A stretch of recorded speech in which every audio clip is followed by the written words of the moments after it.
And it was white light, scintillating white light. And my consciousness was in this. It was me. I am that. Already, consciousness can give you an experience of the universe. You can actually experience yourself as the observer and the observed. There is nothing in physics that tell you how you can convert electrical signals in qualia, sensations and feelings, which is how we know. We know because we experience.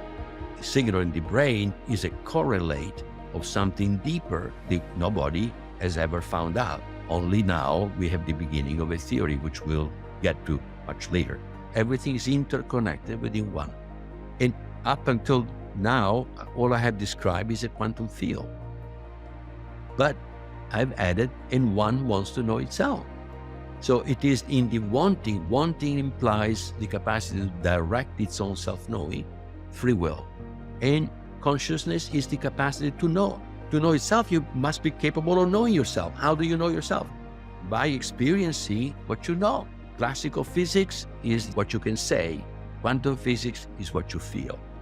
So do we go where there is also emotions and courage and inner reality, or do you stay in a view of the world in which there is only matter and stuff that can be measured in space and time? That's the call that we're called to make. That decision that we made as humanity will determine the rest of our future. New Thinking Aloud is presented by the California Institute for Human Science, Mind, Body, Spirit University, a leader in fully accredited in-person and online U.S. college degree programs in the topics we cover here. Visit their website at cihs.edu.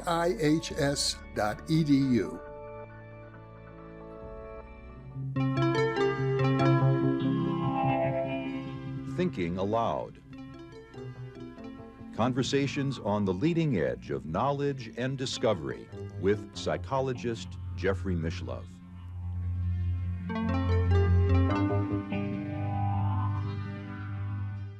Hello and welcome. I'm Jeffrey Mishlove.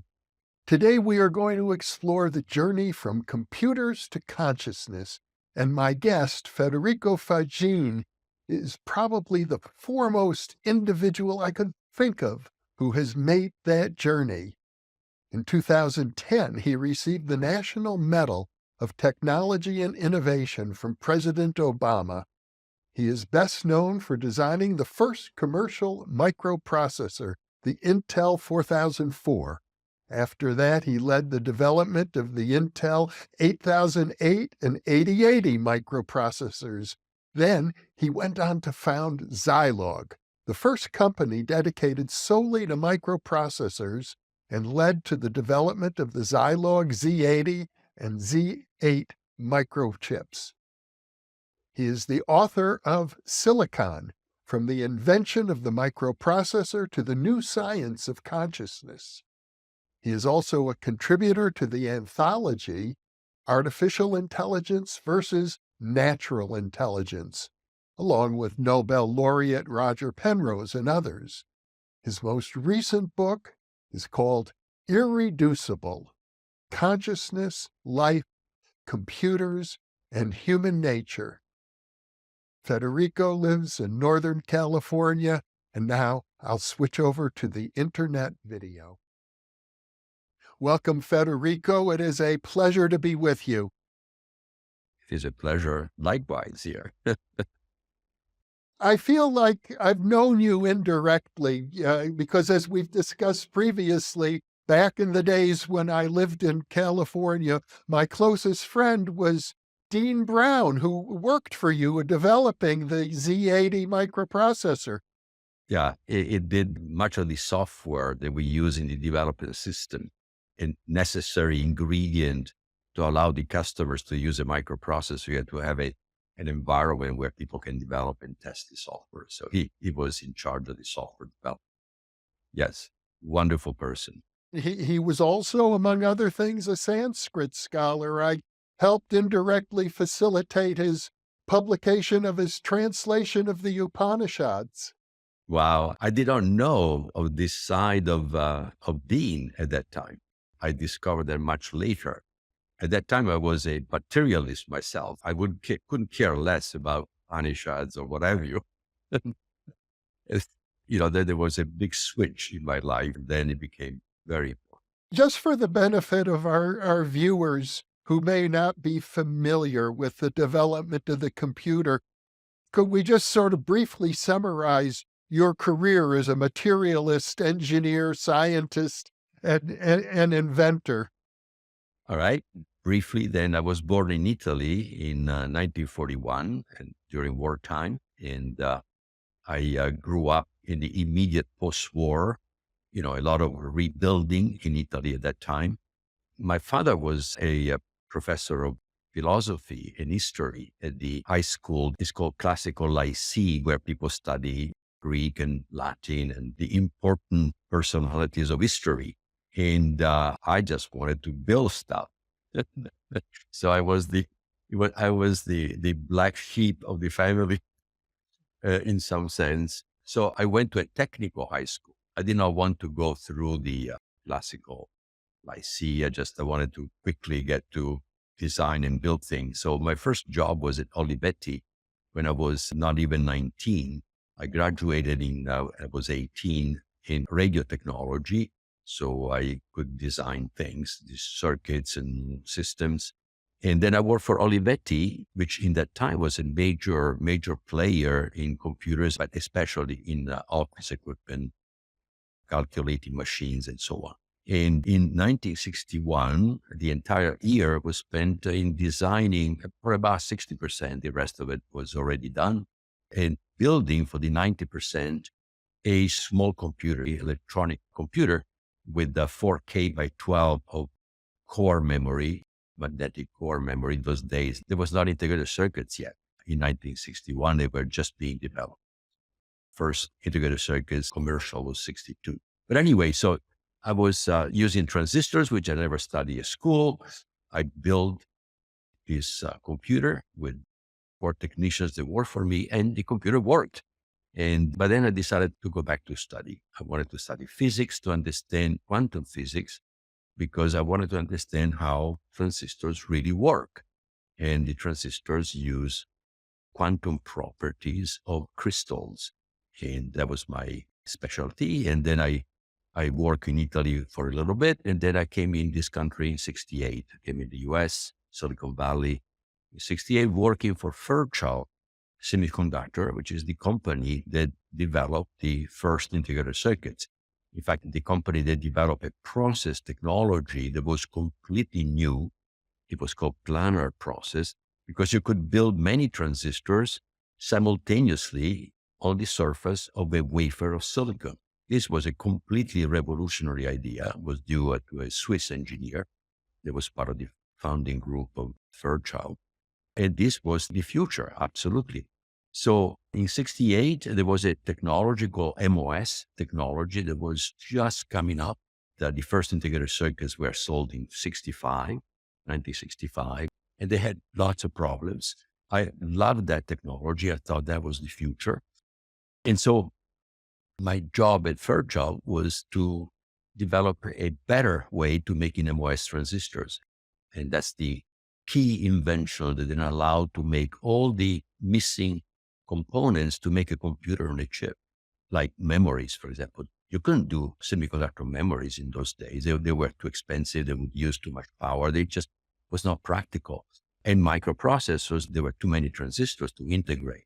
So I developed what is called the silicon gate technology, which changed the way to make the transistors in the integrated circuits, with additional inventions that allowed to make 2 layers of interconnections using a layer of polysilicon, polycrystalline silicon, and a layer of metal. And this allowed to put twice as many transistors in the same area of silicon. That's what made possible the microprocessor a couple of years later.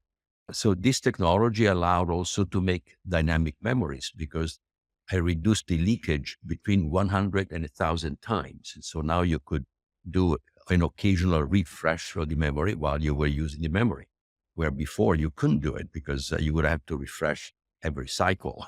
So you would lose most of it, half of the time at least, just refreshing the memories. And then also the non-volatile memories were made possible because we could use floating gates with oxide around them so that you could hold the charge there, because the oxide of silicon is quartz, is the best insulator known.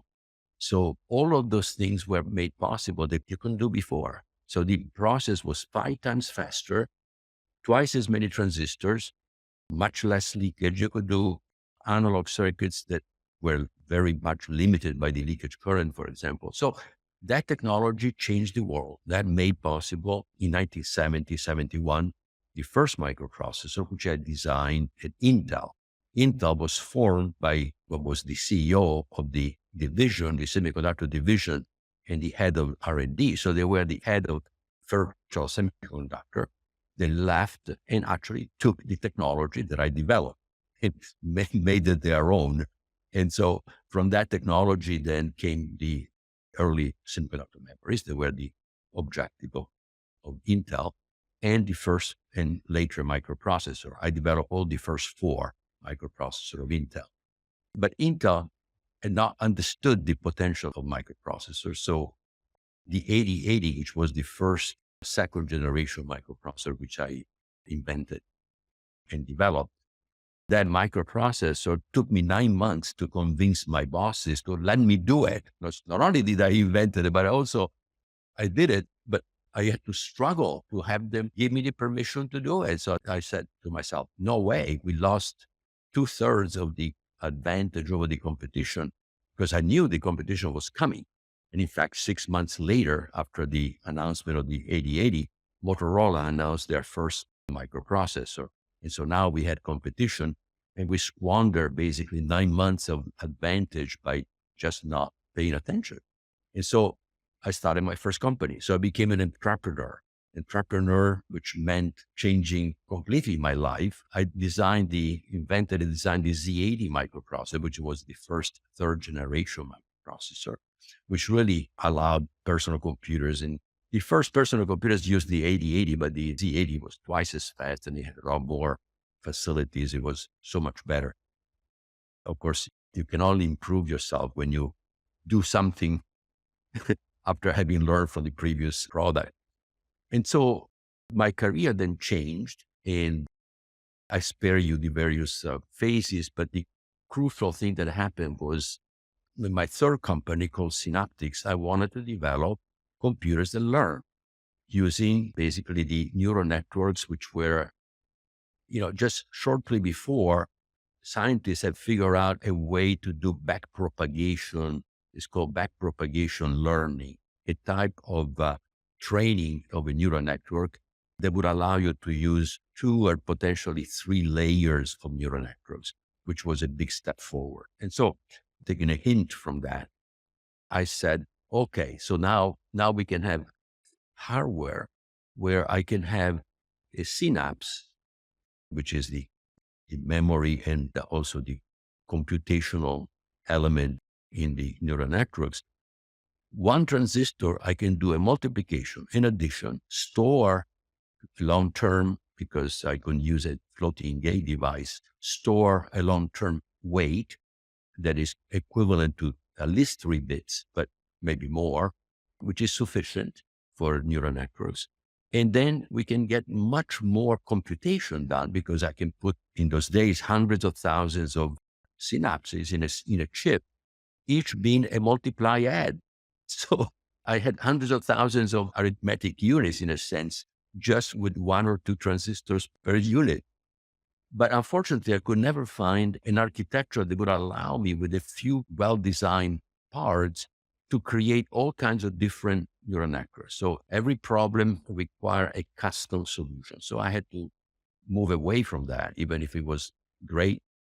And in a few years, it was very clear that neural networks were the way to go, contrary to the ideas of the experts in AI at that time, that believed that expert systems were the solution for the future for AI. I did not believe that, because the expert doesn't know really how he can make a decision in recognizing a pattern. He thinks he knows, but he confabulates a story. And so it's impossible You have to learn the details of the rules with a learning technique. That is what now, of course, we all know is what saved the day for AI, because in the last 10 years, neural networks have really shown the way. But I'm talking about 86, 87, 88, those years. So 35 years ago or something like that. So that's the time when I was working with this. It was during that time that I studying neuroscience and so on, that I encountered the problem of consciousness. And that problem was found, was how is it possible that electrical signals in the brain or biochemical signals in the brain becomes a conscious experience? Basically, I discovered was later called the our problem of consciousness. But because I was a materialist, I thought that the brain is really an information processing device, just like a computer, which is what most people think to this day.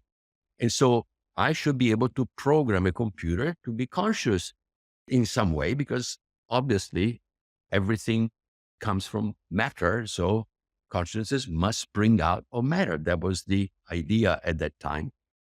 Actually, most scientists couldn't care less about consciousness. Consciousness in those days was the province of philosophers, or what do we call it, spiritualists, but basically people that were interested in the inner reality, but certainly not for science. And so for me it was, whoa, let's find out. Well, 2 years later, I couldn't make an inch of progress, because there is nothing in physics that tell you how you can convert electrical signals in qualia, sensations and feelings, which is how we know.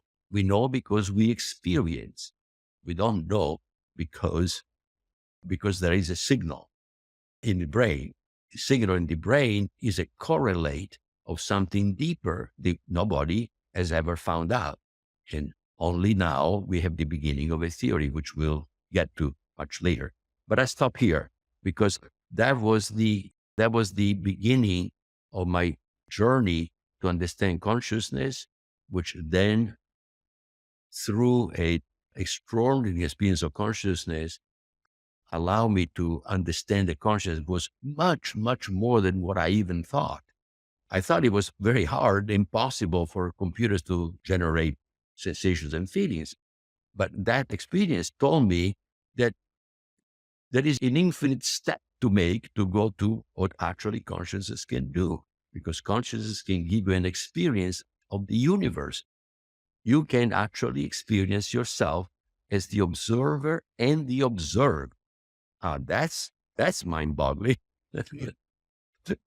But I stop here, otherwise I keep on going here. I gather that in around 1990, you reached a turning point in your life. And as I recall from your biography, you were rather unhappy at the time in spite of your enormous success. And it was then that your life changed because you had what today I think we would call a mystical experience. Yes. In those days, mystical was a 4-letter word. But at that time, yes, I was not happy. And of course, happy or not happy is a question of consciousness. Again, happy or not happy is a feeling that carries meaning. And I was searching for the meaning. Why am I not happy? I've got everything, a beautiful family, more money than I need to work anymore, because with my first company, I was successful enough that I didn't need to work anymore. So working was a choice as opposed to being a necessity. And very few people before 40 in those days could get there. I had been quite successful, and also in terms of inventions and being famous for that, at least in the people that had understood those things. And so why wasn't I happy? I didn't know. It was crazy not to be happy. And so in some way, now I can say I was betrayed by my materialist worldview, because I was living outside. The things that were going in within, they were squished away because I didn't have time to worry about that stuff. So I pretended that they didn't exist. I pretended that I was happy, actually, because being successful, I have to be happy. So I was basically playing the game basically living in a sense a lie, because I was playing the game of the successful person. It, I didn't want to look where there was a sinking feeling of what's wrong there with me. And so it was in this type of environment that I wanted to understand consciousness, because it was also interesting for the scientific point of view. Not that I cared to make a conscious computer at that time, because you could do the things that we needed to do without being conscious. But it was interesting to me. I wanted to understand, as a physicist, as a person that wants to get to the bottom of things, understand them. For me, that was essential. So it was in this frame of mind that in 1990, during the holidays, the Christmas holidays, we had a home in Tahoe, and we were going skiing every year there with the kids. It was fun. It was great. One of the few vacations that I would take myself. And so it was a relaxed time. And one night I wake up, in the middle of the night, around midnight or something. I was thirsty. So I went to the kitchen, got a drink of water, and then went back to bed. And just as I was waiting to fall asleep, a rush of energy comes out of my chest. I mean, it was love, but it was a love that was 10,000, 50,000 more powerful than anything that I've ever felt. And it was coming from me. It was like, how can I generate this thing? But this thing was physical. It was not a thought. It was not even an image. It was a physical thing. It had force. It was white light, scintillating white light. And my consciousness was in this. It was me in a way. It was like, I am that already, just as this rush of energy was coming from me. And it was mixed with joy and with peace. And by the way, I never felt peace before. I was always restless, I was always thinking about what do I need to do next? And always thinking ahead, and never really resting. It was like I had to run, and I was never in the now and in the place where I was. I was always thinking about where I need to be next. So now I'm at peace. This is me. That's home. It connected me with the sense of being home when I was a kid, that you would go home and mom would cuddle you. And that's the closest sense that I had before of what home is. And then this thing expanded, just, it felt like it blew, like it blowing into covering the entire field, the entire experiential field, not just the space, but my entire experiential field with this same light, which is white scintillating. And my consciousness is in that light. So I'm both inside my body, it is a sense of me, but also outside the body. That never happened before in my life. So, and my mind is now telling the symbols that would explain what I got by this experience, which was not symbolic. When we think, generally we think with words, but this kind of stuff, there were no words. But then words came to my mind.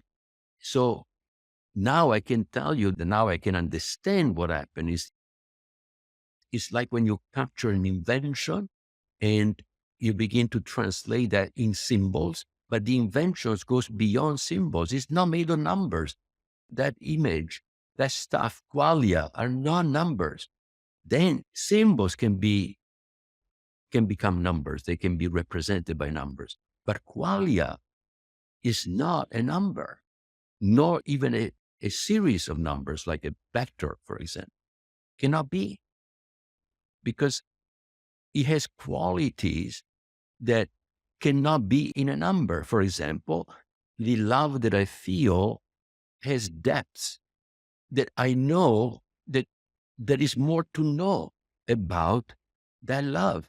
The feeling already tells you this is love, but you can only understand this much, and you know through that feeling that there is more to know. Is there more to know in a bit? 0 or 1? Well, is there more to know? No. That's a number. A number is bounded, but these type of qualia are open-ended. They have depth, they have dynamism, something that cannot be put into numbers. So anyway, the words that came, which are numbers, they can be numbers. The words are symbols now. The words are, wow, this is the stuff of which everything is made. But I was simply voicing what was already clear before voicing it. And that was the end of it. That was amazing. And my body was hot. Also, there was tingling, like my cells were going with this same experience. They were resonating somehow with what was my overall experience. And of course, I was the observer of myself. So I was both the observer and the observed. And so I realized at that point, but faintly, now I can again say it, that I was the whole observing itself with my point of view. So I was a point of view of the totality of everything upon itself. And that's, of course, is a core aspect of the theory that I have right now, which is basically, it's like I am a monad, a part whole of one that has known itself in a certain direction, with a certain perspective, with a certain point of view. And so the point two of that monad is my identity, is what I recognize as myself. So that's how I can express it now. In those days, I could not see that, but it was contained in the experience. That's why it's like an invention that was mentioning before that guides your understanding, which is facilitated by this transforming a feeling into words, into symbols that are shareable, and creating a dialogue, but within yourself and also without yourself, with other people, or with something which is outside, like in a book or in a piece of paper where you write symbols and so on. In that kind of dialogue, you begin to make sense and cast the meaning, the deeper meaning, into symbolic form.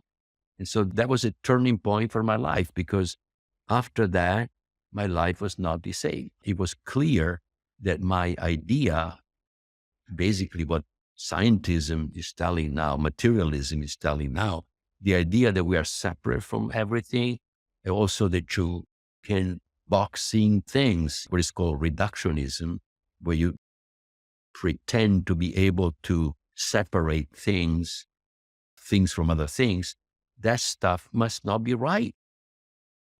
But of course, I had to find out for myself. And that got me to a journey of introspection, where I started trying to understand consciousness. And of course, consciousness, you can only understand it by experiencing within yourself, because it's a very personal aspect that we all have. And now I can also say that your experience is private, is unique to you. The meaning that you can get from qualia can then be translated into symbols, but you generally don't translate qualia into symbols. You translate the meaning into symbols. That translation is very reductive, in a sense that it's like the collapse of the wave function in a way, right? Because you have many possibilities that can coexist. So they are in superposition in your mind, but then only one of those must be the one that you manifest, and then collapse the wave function. And you manifest symbolically only that portion, which now can be, in a sense, can be cast into a number, because classical symbols are really representable by numbers, real numbers, not complex numbers. Complex numbers are not real numbers. They are very different. In fact, a complex number can only be represented as a point in a plane. So you have essentially two possible dimensions, where a real number is only one dimension. It can be represented as a point on a line. So that's a very, very big difference. And that we treat them as if they were numbers, but they're not numbers. -1 cannot be produced by multiplying two real numbers. You can never multiply two numbers and get -1. Well, what a journey you were on. And I gather that's when you sort of progressed from being an inventor and a scientist and an entrepreneur to becoming a philosopher. Yeah, well, I was a philosopher for a while, but philosophers tend to use their intellect. I was an experiencer. There is a big difference between trying to understand by experiencing through experience than try to understand through reasoning and logic. Philosophers tend to think in those terms. In fact, if you use the word mystical experience for that, I call it awakening simply because mystical has in many quarters have a negative connotation. So I use the word awakening because that's what it was. He awakened me to the fact that I am more, much more than what I thought I was. I thought I was a body, and now my consciousness, who I am, which is the sense of me, was outside of my body. So how is that possible? If I am the body, my consciousness must stay within the body. And of course, I never had an experience where my consciousness was outside of the body and inside the body before. So obviously, something is wrong here with what I thought before. So let me find out more.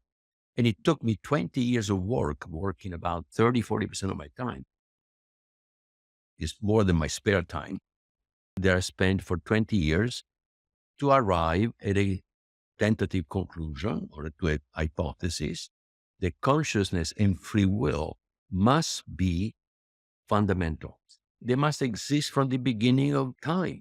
They cannot emerge from a brain. That made no sense whatsoever. And this was based not on just my original awakening experience, but on many, many others experiences that I had throughout this 20 years period where I was working experientially.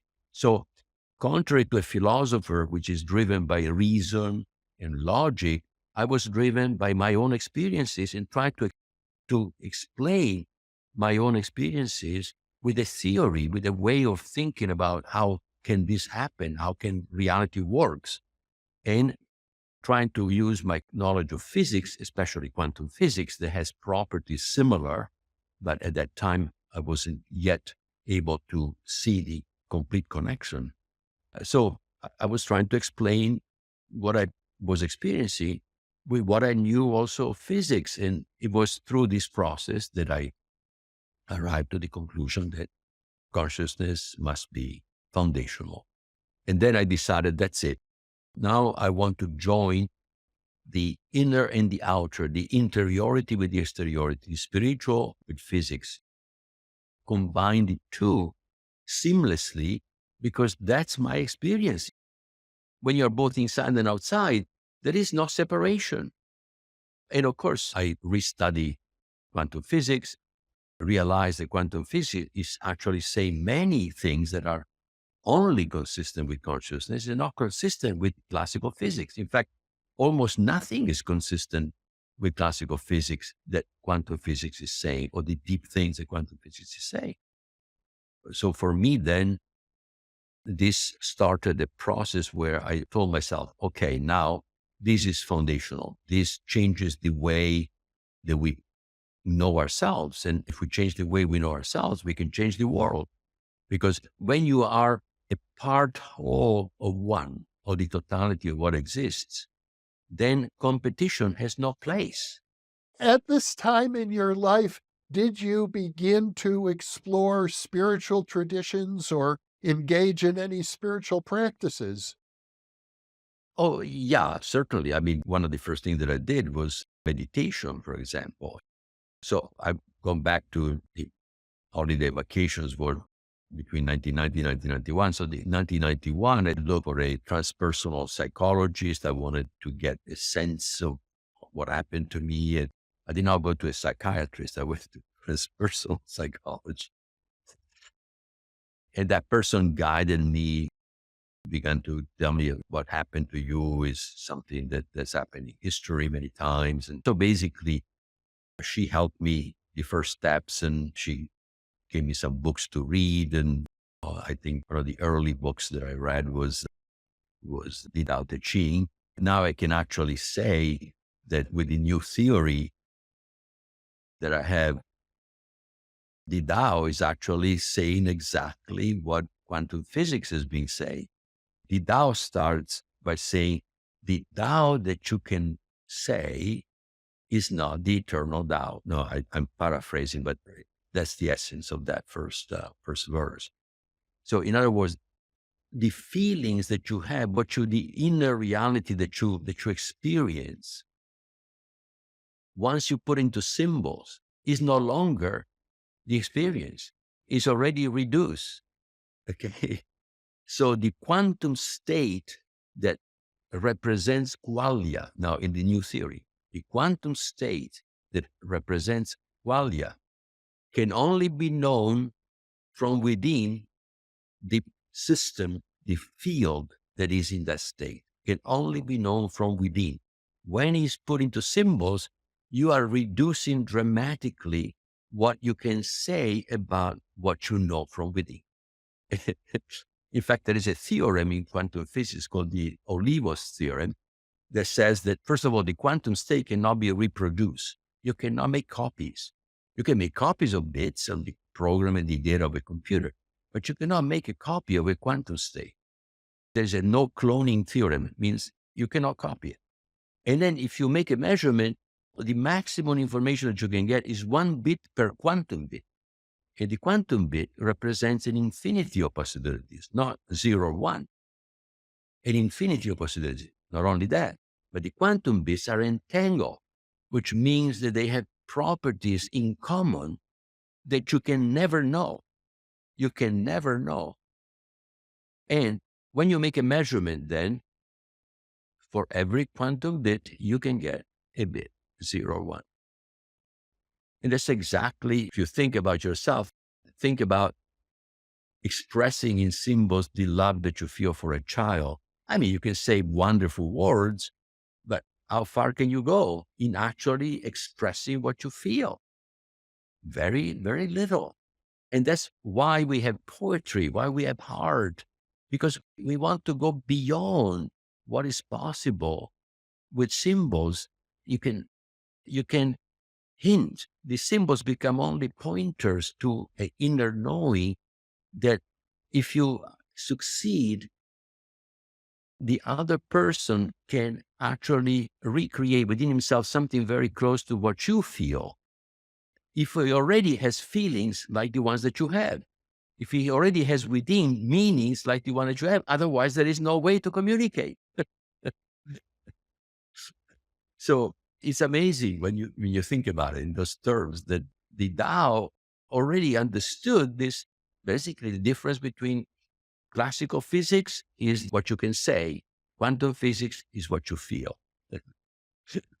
Well, it seems to me that what you have just said is incredibly profound, and I want to make sure I understand it properly. I think what you're saying is that there's a kind of equivalence between consciousness and the quantum state or the quantum field. Yeah.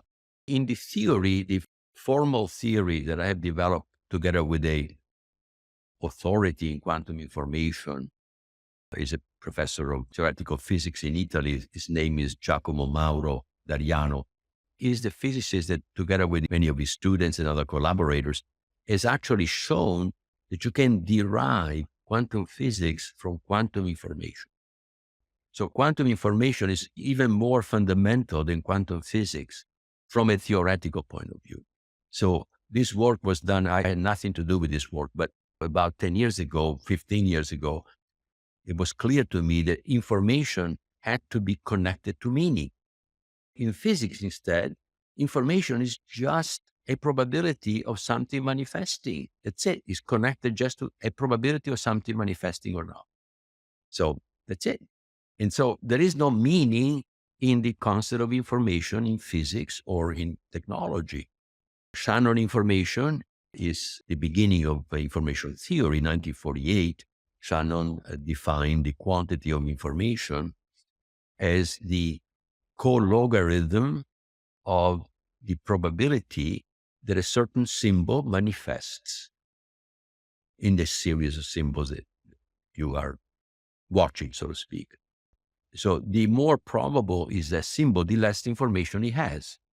And because you already expect that, because probability is about expectation. What could you predict happening? If you can predict the next symbols, there is no information because you already know what the next symbol is, if you can predict it properly, completely.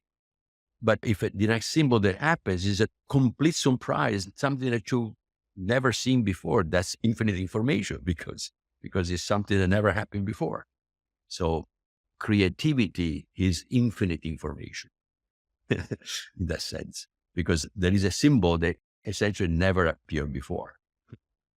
Because you couldn't even put that symbol into an alphabet because you didn't even know they existed. So information defined through this method becomes simply a probability. And of course, quantum physics is about probability. So quantum physics is such that the theory can only tell you the probability of all the possibilities that might manifest about a phenomenon. So there are many possibilities. Each possibility has a probability, and all that you can know is all the possibilities with their probabilities. That's it. So quantum physics does not describe the system. It describes what you can know about a system, which is a very different thing, because classical physics describes, for example, a trajectory of a particle. So it describes the position and the momentum of a particle that moves in space and time. And so you can know exactly all the points in this trajectory. Not so in quantum physics. You can only know the possibilities of what the next thing will be, which is not created yet until you measure it. But if the quantum state is simply a question of probabilities, how does it then become the home of experience? Yes, that's the big mystery, right? It's called the collapse of the wave function. Yeah. The collapse of the wave function is not a theory. It's something that you had to put there because you know that when you make a measurement, you get one of the states that were predicted.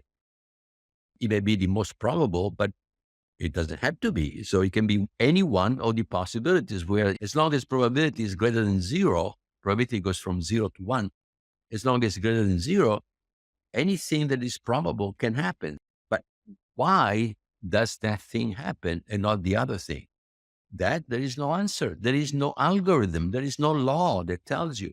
In fact, the analysis of the collapse of the wave function has shown that the collapse of the wave function is a completely random event. It's so random that there is no algorithm that can actually predict that randomness. So it goes beyond math. It goes beyond what can be predicted by any law. And now with a new theory, that is a decision of free will of a field which is conscious. If the field is conscious, then the collapse of the wave function can be interpreted as free will decision by the field. If the field is not conscious, you cannot do that because free will without consciousness makes no sense. If you don't know what you want, you don't understand what you're doing, how can you make a free will decision? Right. So free will and consciousness must work together. So in this new theory, consciousness, the conscious experience, qualia, can be represented with a pure quantum state. The pure quantum state is a vector, is a unit vector in a n-dimensional space where the dimensions are complex numbers. They're not real numbers. So it's not space and time. You cannot express a quantum state in space and time. It exists in a deeper, in a vaster reality. Now, the quantum physicists generally don't give reality to Hilbert space. They say, well, that's a mathematical aid that we use so that we can compute the probabilities of what we can measure in space and time. But actually, actually, now that we do quantum computers, the operations that the quantum computers makes cannot be done in space and time. So where are they done? They had to be done in some vaster space that for the moment is representable only with Hilbert spaces and with the special vector and dimensional vector with complex numbers. And to explain consciousness, we must say that this special state, this quantum state of the field, it represents the qualia, what the field knows about itself, its own state. In other words, that information that cannot be reproduced represents something that the field itself knows from within, but it cannot be reproduced. The field cannot send that information out because they're not even numbers.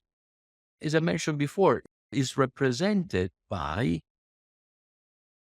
complex numbers, which are actually probabilities. They're called probability amplitude.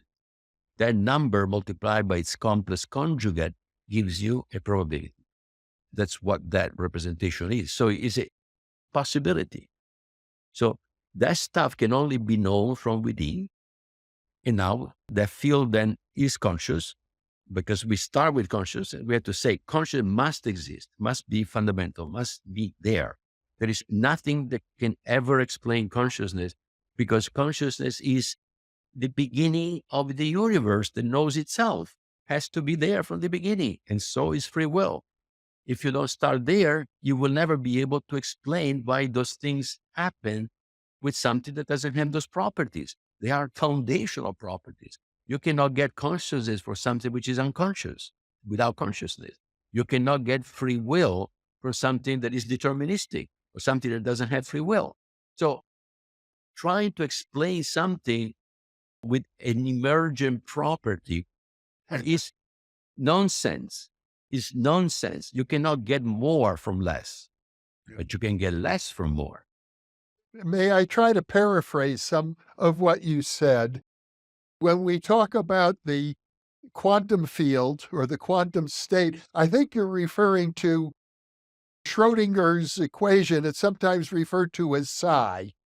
Mm-hmm. Yes. It is the psi that is a vector in an n-dimensional space, but the components of that vectors are not real numbers. They are complex numbers. If you have a classical system or a system in space and time, you can represent a system with many particles, for example. You can express that as a vector with 6n, where n is the number of particles and 6 is the number of degrees of freedom of the particles in space and time, but those are real numbers.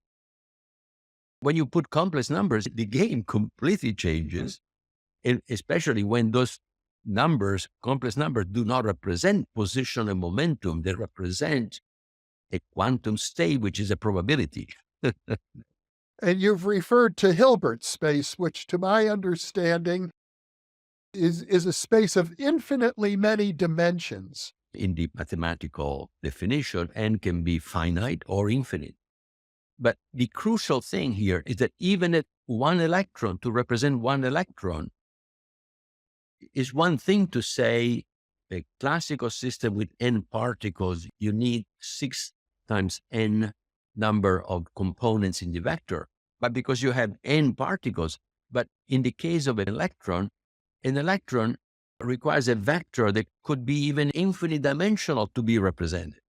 You see, immediately you can begin to see how so much sophisticated is quantum physics, and that even a particle cannot be represented by real numbers. It has to be represented with possibilities. So this infinite space, which is non-physical, is sort of the, I sometimes think of it as like the quantum foam that underlies all reality. Yeah. Well, the quantum foam is actually the fluctuation of the quantum vacuum that they call a quantum foam typically. Because of the Heisenberg's principle, you can never say exactly where a particle is. Or if you say exactly where the particle is, you can know nothing about the velocity of that, or vice versa. If you know exactly the momentum of that particle, you cannot say where it is. The particle may be at any place.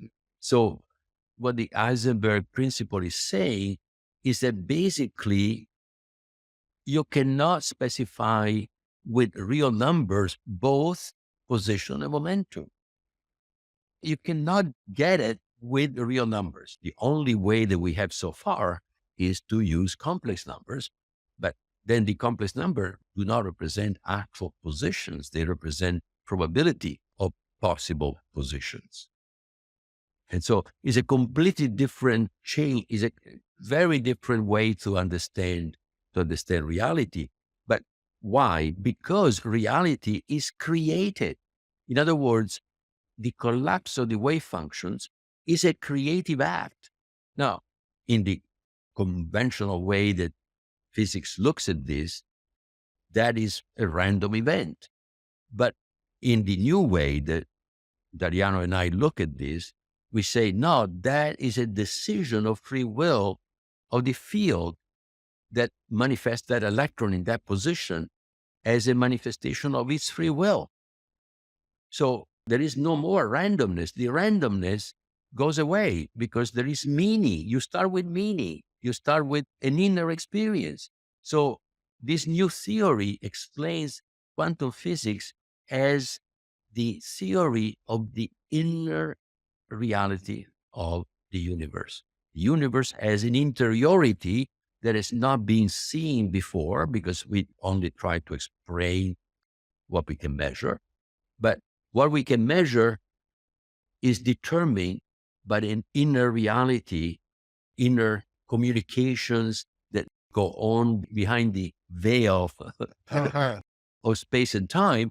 And that stuff is what is the creative aspect of reality. Then what you see is the result of a creation. And that changes completely the understanding of who we are, what the universe is here for, and so on. Because based on the normal understanding of quantum physics, basically the universe has no purpose and no meaning. It's simply a random event and whatever. And so there is no rhyme or reason in the universe.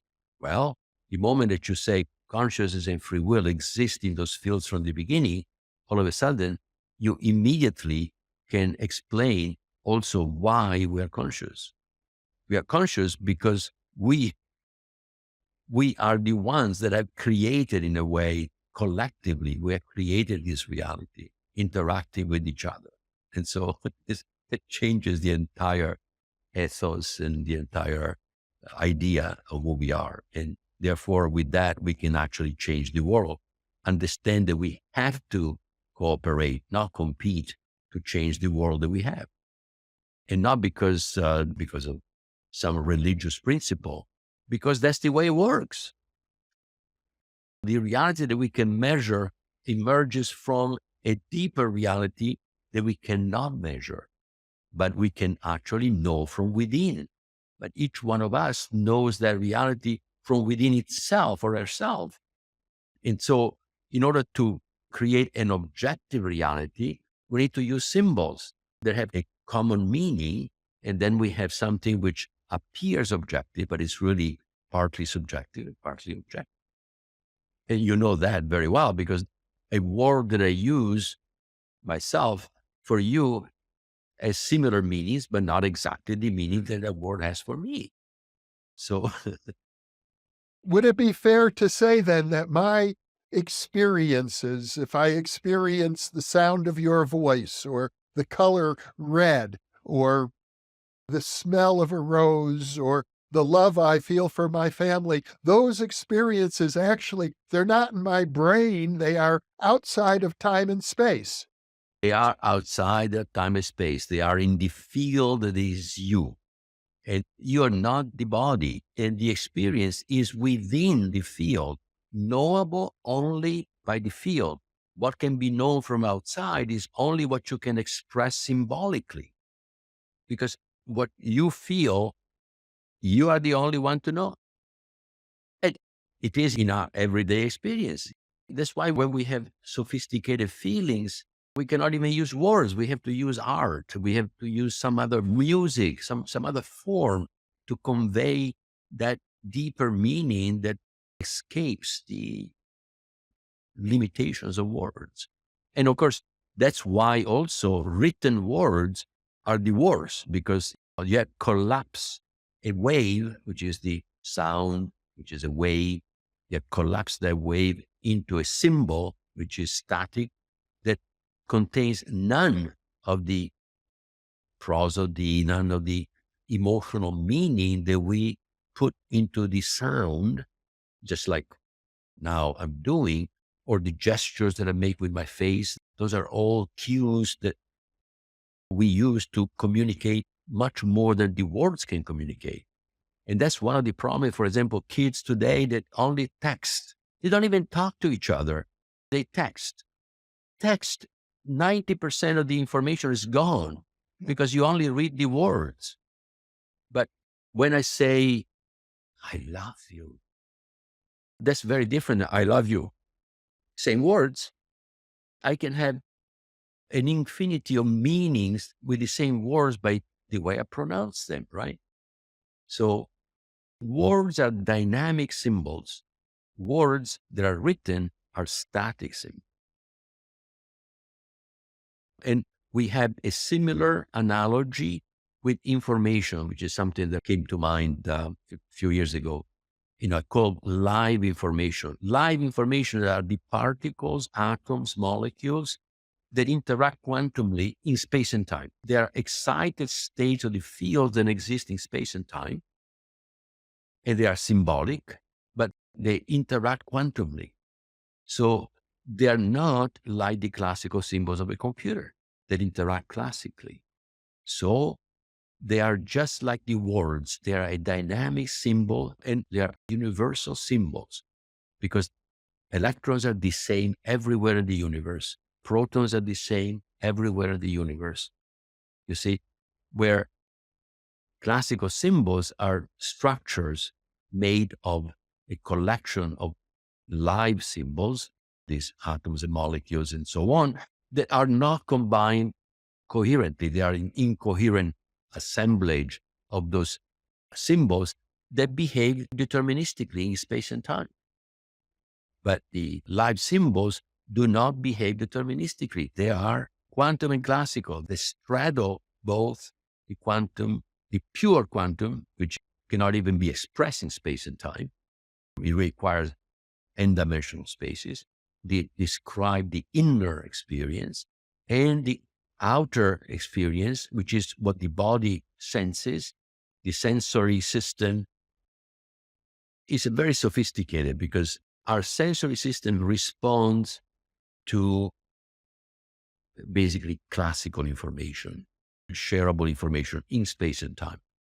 Then the brain does an information processing. This is fundamentally classical, though within the cells, there are quantum phenomena, which are the ones that the field uses to communicate with the body. And that's a better way of saying, because it's much more sophisticated than we ever imagined. So the field can now control the body like we control a drone. But the information that is used is live information. It's not classical information. We control a drone with classical information. But the field, which is quantum, purely quantum, controls a body which is quantum and classical, because the cells of the body are quantum and classical. And this interaction is using this live information, what are live symbols, which are particles. The human being then is both in space and time and, very importantly, outside of space and time. Because the particles are state of the field. They are states of the fields that manifest, but the field is not in space and time. The field is in a vaster space that contains space and time. In fact, space and time is created when there is this manifestation of the state in space and time, which is a symbolic manifestation, which is what the field uses to communicate with each other or with the body, or the body, which has to be quantum and classical. The field cannot communicate directly with the computer because it can only communicate with live symbols, simple live symbols. That's it. Who you are, your being, which is a field that experiences within the field and has free will within the field, interacting with me right now using shareable symbols, which are the words that we use, which are classical symbols. We interact in space and time, but the experience that we have is in this deeper reality. And we use live symbols to communicate my field with my body and your field with your body. And there is this translation from qualia to live symbols and from live symbols to qualia. And the comprehension of the qualia, the meaning that you get from the qualia, is all inside the field. It's not in the outer states. It's not in the states of the field. And the states of the field cannot be separated from the field. Just see them as waves of the sea. The waves of the sea are like a state of the field that is the sea. You cannot separate a wave from the sea. Like you cannot separate an electron from the field of electrons because it's a state of the field. The electron is not an object. The wave is not an object. The wave is a wave of the sea. The properties of the wave are the properties of the sea. They're not property of the wave. You see? This is very complex. It seems to be suggesting that you and I are like the waves of this larger field. I think you call it one. We are expressions of one.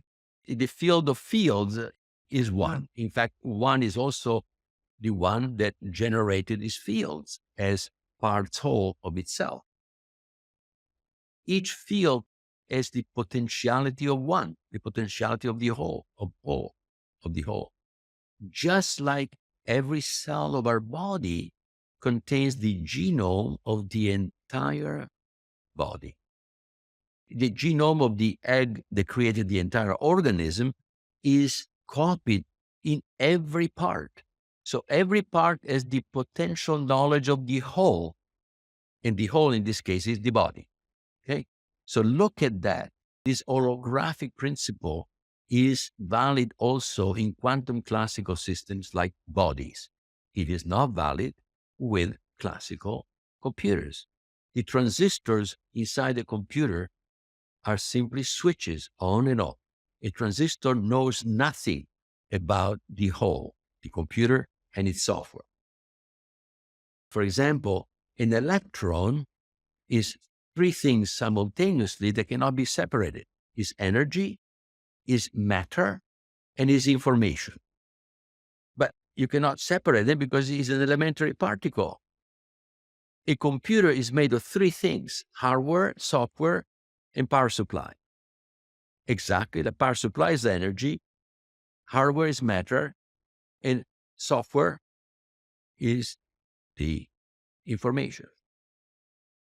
But they are separate. In a computer, those three are separate because the computer is a classical system driven by reductionism, where there are separate things that then are combined together. But in quantumness, the electron is all three, and you cannot separate the information from the energy from the matter. That's why you need the concept of live information, because the concept of live information requires this ability to basically not lose the quantumness. Is both quantum and classical. It cannot lose the dynamism, and it cannot lose the connection to the field. The bit of a computer has lost the connection with the quantum fields so long as that bit, which is a conceptual idea of man, can be recognized by the circuits of the computer. If you raise the temperature to 100 degrees centigrade, the computer doesn't work anymore because the circuits cannot recognize ones and zero anymore inside the computer. But in our reality, where we exist, that we know and we experience and so on, there is no concept of temperature. It's not physical in the sense of what exists in space and time. And the states not being separable from the field, then what I tell you is that I'm talking about a monism. You cannot separate the state from the field. So this theory is monistic because I'm talking about matter being an emanation of the fields that cannot be separated from the fields. I gather you're also implying that a computer cannot be conscious. Absolutely, because if you were conscious, its experience cannot be copied. But the experience of a computer is in the software, and you can copy the software precisely, every bit of it. And when I say bit, I mean every little part and also every logical bit, 0, 1. They can be copied perfectly. You can make many copies of program and data of a computer. And if you make it on the computer with the same instructions, the two computers will work exactly the same. Exactly the same. We are not exactly the same. Each one of us has a uniqueness, which is called identity. Is the way in which one has known itself when he first has created each of us, one of us. When one knows itself for the first time, since one is holistic, one must know itself entirely. It must know itself entirely because it's not made of parts. It cannot know a portion of itself because everything is connected. So it must know itself completely. But it knows itself with that point of view and with that perspective. It's like taking a look at itself in a direction, in one direction. Okay. And so that knowing brings from a potential source of knowing, a potential existence, potential source of knowing, potential knowledge to actual knowledge. So it's a creation that brings into existence what one knows. So that's how a monad or consciousness units or a field, the quantum fields of electrons, is created. It's created by one first knowing itself as an electron. You see, one knows itself as an electron, it creates this field, which now is a part whole of itself, because one cannot create parts. It must create wholes, but it can know itself in many directions. And so every direction in which one can know itself creates a new field. So that's why the fields are parts whole, because there are many parts, but they're not parts separate from one. They're all interconnected. One cannot create something which is separate from itself because it's holistic.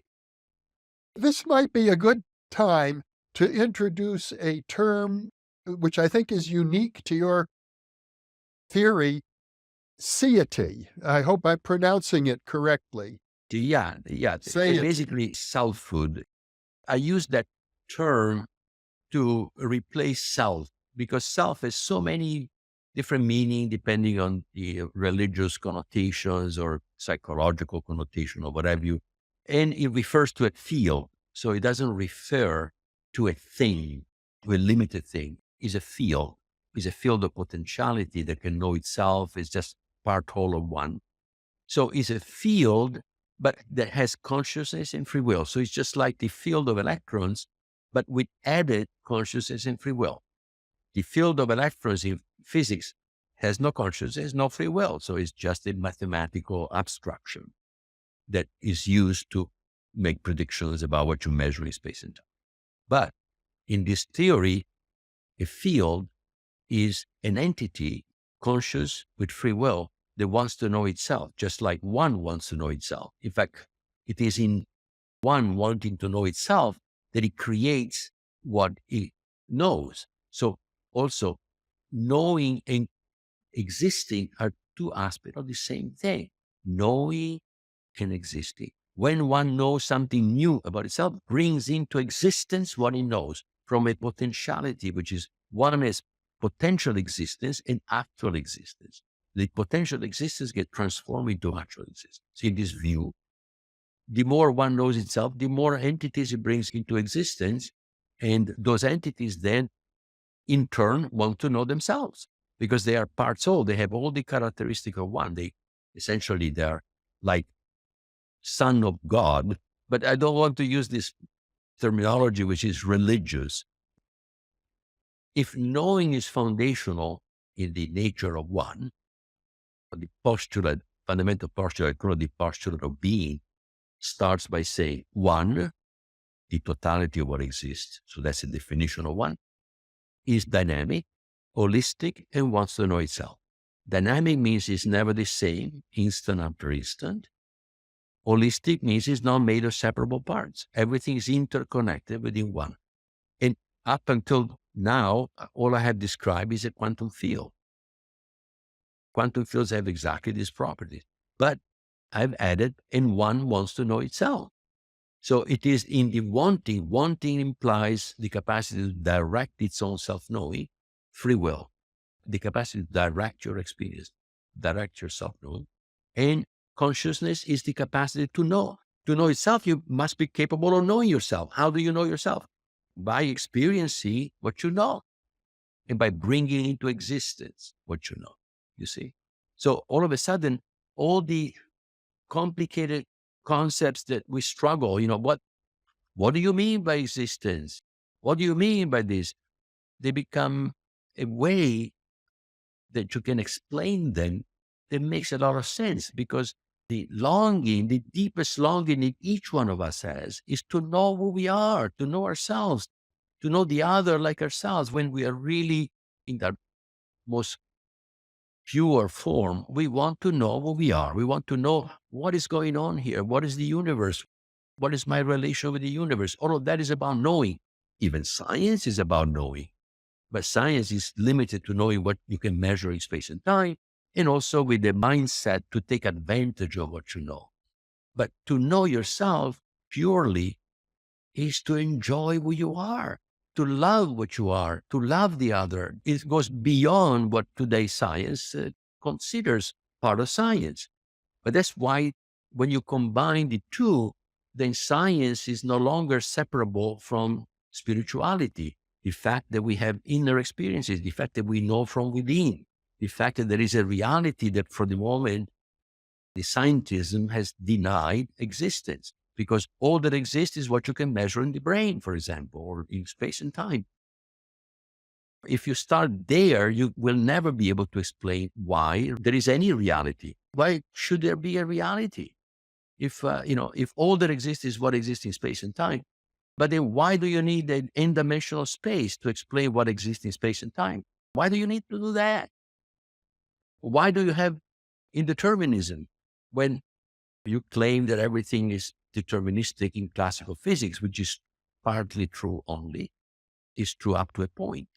So clearly there is more to reality than what so far we have allowed ourselves to believe. One of the main philosophical questions that your theory addresses is why the universe has order and coherence to it. Of course, for one to exist as a one, as an entity, it cannot be in contradiction with itself. It must be coherent. It must have the coherence that then manifests itself as physical laws. But any physical law that is done with mathematics, where mathematics must decide how to define things so that they can be defined to be true or false, for example. Within one, there is truth, falseness, and also true and false. Otherwise, you would have a separation between truth and false. There would be a boundary which is invalicable. So in the reality of one, it would be more like the difference between red and orange. Okay? Red and orange are two different colors, but there is no separation between red and orange.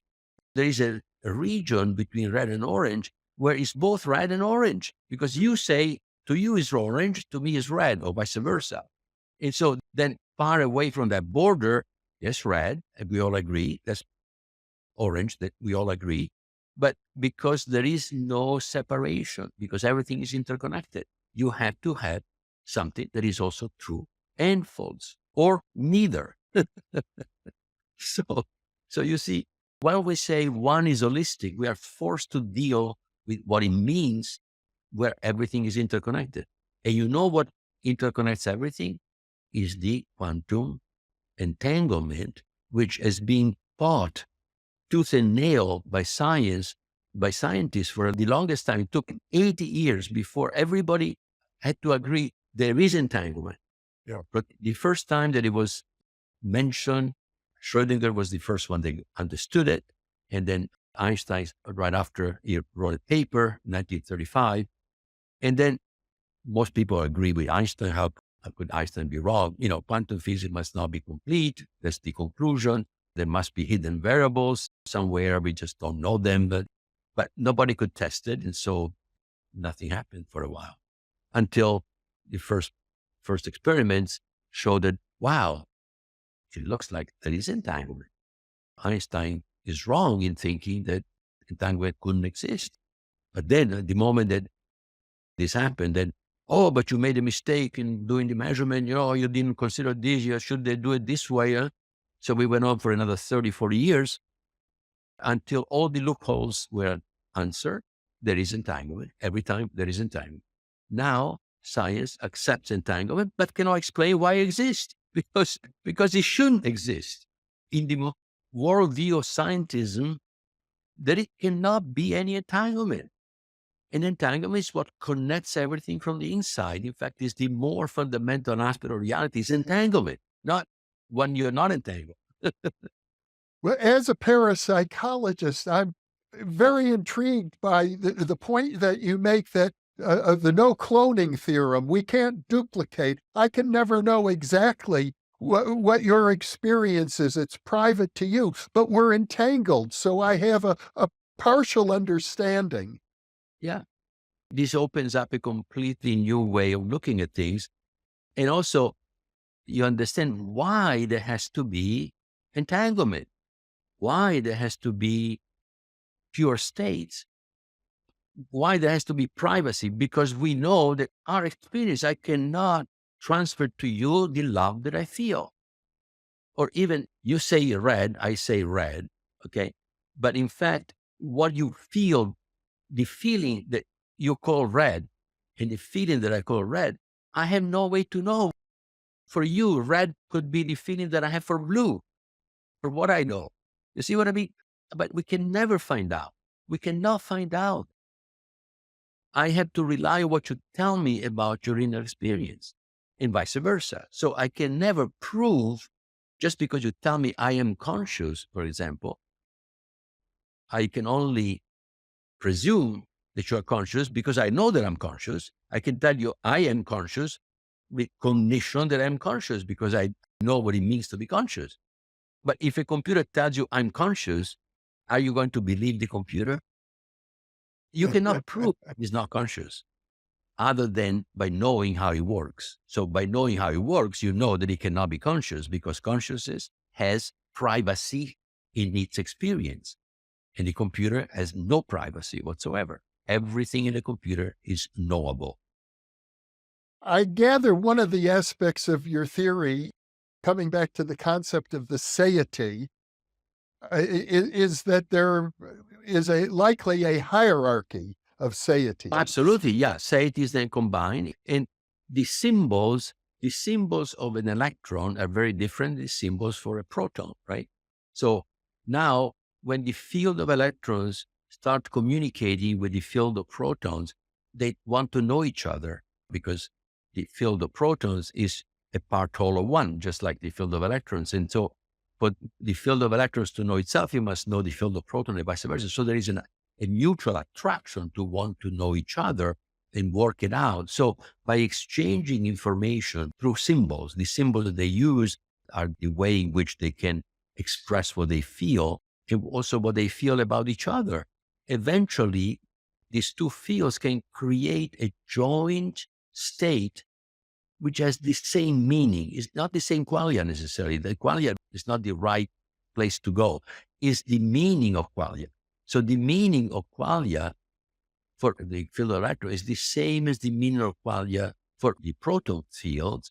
And so once they achieve the maximum joint meaning, at that point, a new field is born that combines the two, and the symbols that they use to communicate with each other also merge and they create the new symbol, which is the atom of hydrogen. So now the atom of hydrogen is not the sum of the properties of the electron and the proton. It's a completely new thing. It's a new creation that has properties that are unique to the combination of the two. So this solves the combination problem. The combination problems can only be solved within a quantum reality, not within a classical reality.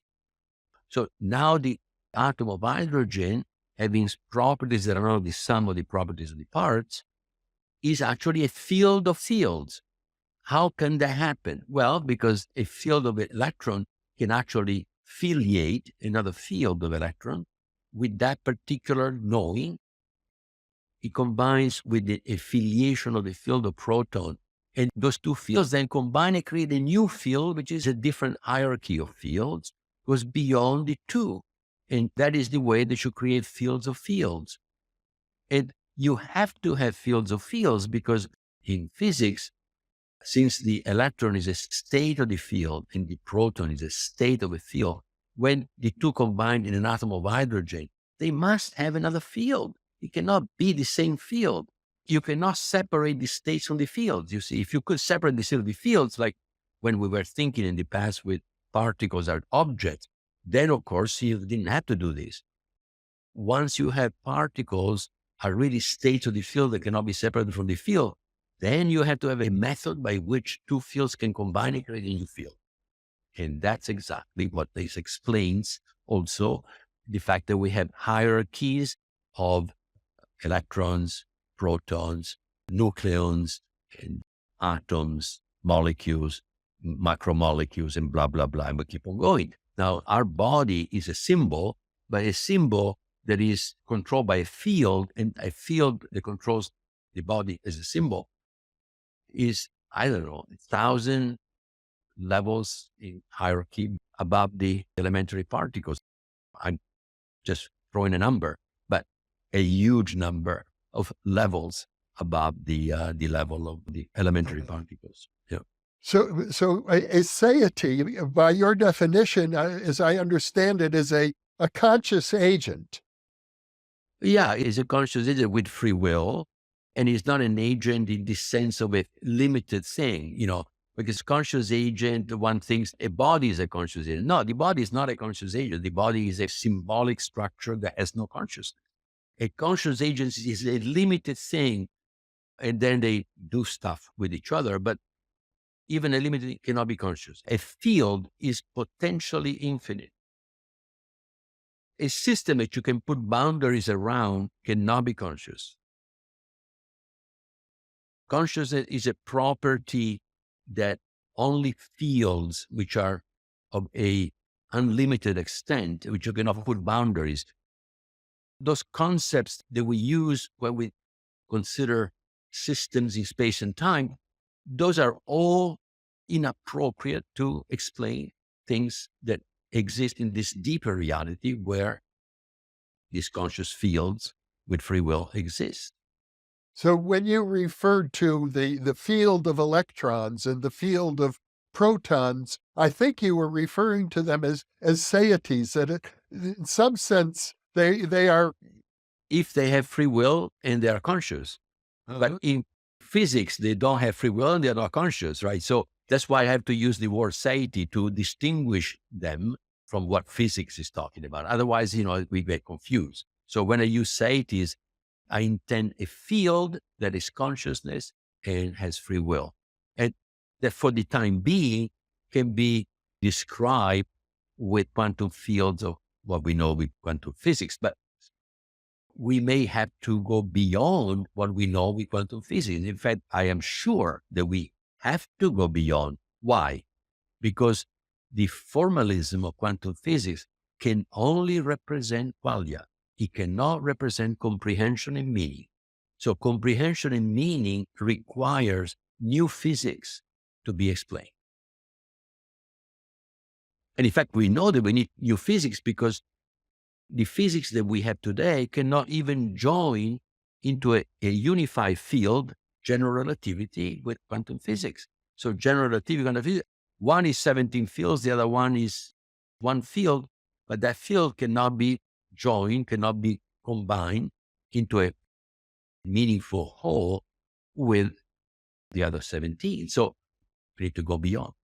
There is something that we don't know yet.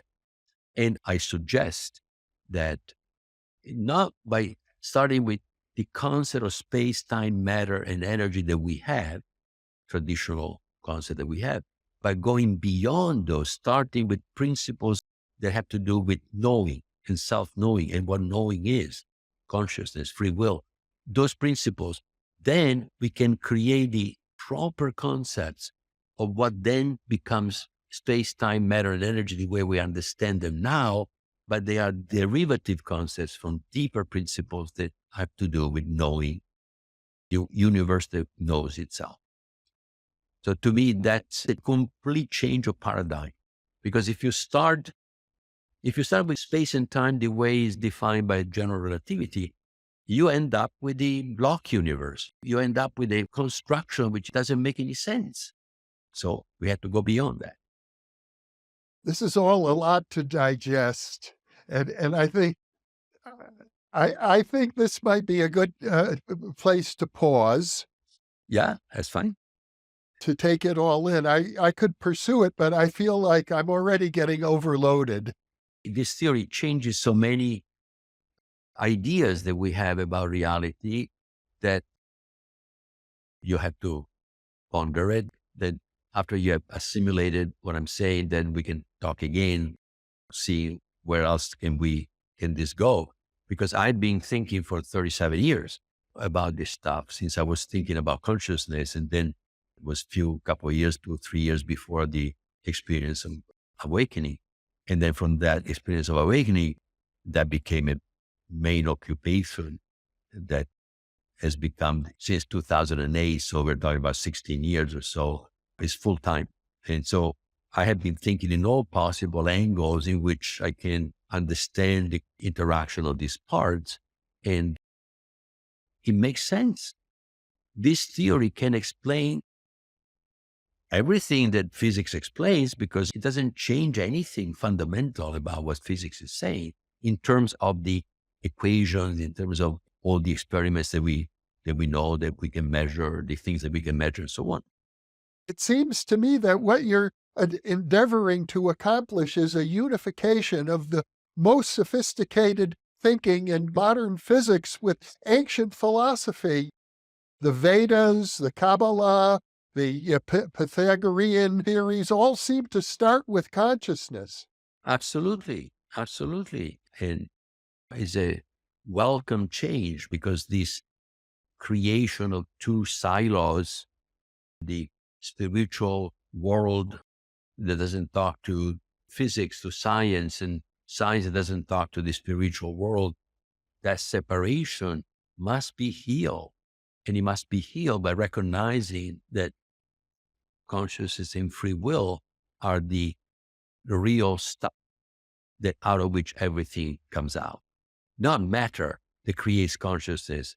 And of course, free will doesn't exist because based on the laws of physics, free will shouldn't exist. So consciousness and free will, once they are understood as starting points, you have to rethink everything. And that is so powerful now because you can see how you no longer have to explain things by stuff that doesn't work, like the random variation and selection. I mean, random variation and selection, how can a living cells emerge from random variation and selections? Come on.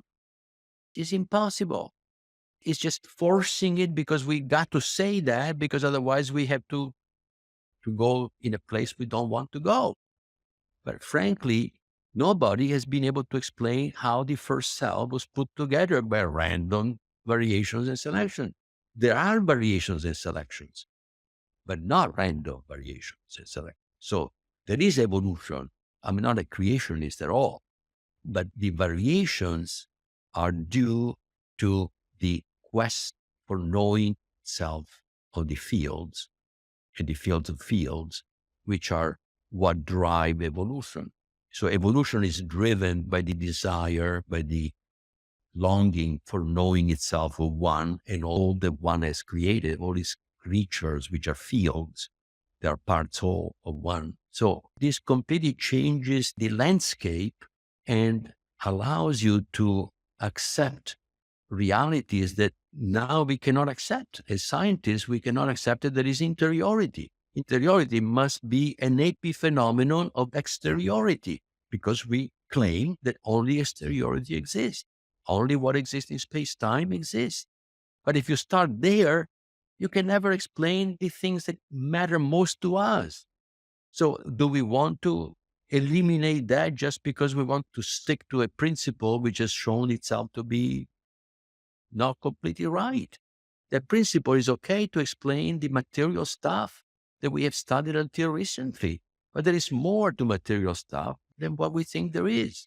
So let's move beyond. And also, in doing so, we can solve our human problems, our social problems that are directly connected with the idea of who we are. The wrong idea that what we are allows to keep on warring with each other, profiteering, and all this stuff that goes on in the world can only change if we understand that we are not what we thought we were, a machine. We're not machines. We're not the body. You also seem to be suggesting, therefore, that those who say that science has nothing to do with ethics, that ethics is a separate department and probably simply has to do with preferences that people have at an emotional level and are unimportant. You're saying that your theory is deeply connected to an ethical understanding based on our interconnection with each other. Absolutely. Ethics comes from the aspects of reality that generally science doesn't deal with. The heart, the emotions, the feelings, love, joy, peace, all these things, they don't exist for most scientists. So why go there, right?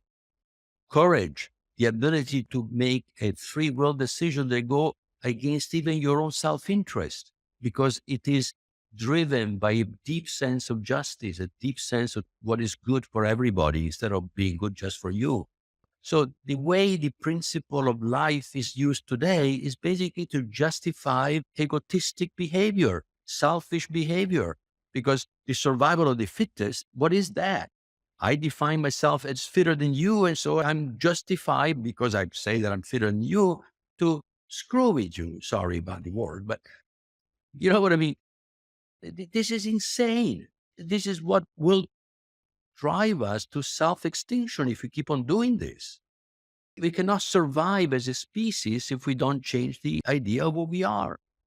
Now, with artificial intelligence that can be used to manipulate everybody behind their back, or do some very good stuff if we use it properly. We are in this divide, and we need to decide, do we go right or do we go left? Do we go where there is also emotions and courage and inner reality, or do you stay in a view of the world in which there is only matter and stuff that can be measured in space and time? That's the call that we're called to make. In the next 50 years, this is the major thing that we have in front of us, because that decision that we made as humanity will determine the rest of our future. It cannot be postponed anymore. It cannot be postponed. Well, Federico, this has been a wonderful, profound, elegant discussion. I thank you so much for taking the time to be with me today. My pleasure, Jeffrey. It's good to know you, and thank you for your great questions. And for those of you watching or listening, thank you, because you are the reason that we are here. Yes. Thank you all.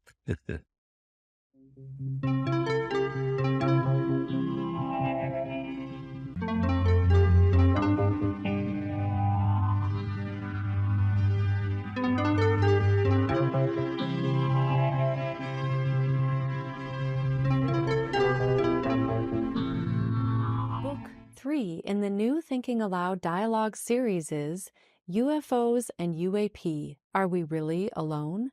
Now available on Amazon. You can now download a free PDF copy of issue 7 of the New Thinking Aloud magazine or order a beautiful printed copy.